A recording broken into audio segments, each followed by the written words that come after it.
ছেলেবেলায় রথ আসলেই সবচেয়ে প্রথম বায়না উঠতো কখন রথের মেলায় যাব। আর মেলা মানেই তো খেলনা মাটির বায়না।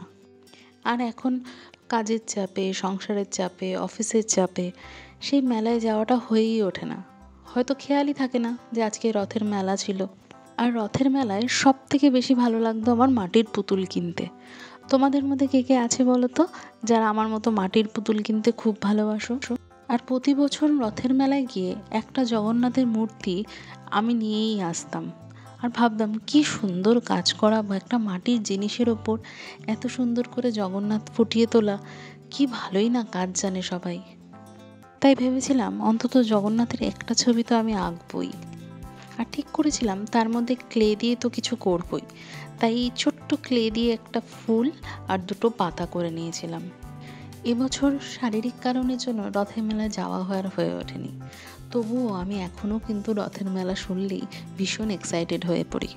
তোমরা এবছর রথের মেলায় কে কী কিনলে সেটা কিন্তু আমাকে কমেন্ট বক্সে জানাতে ভুলো না।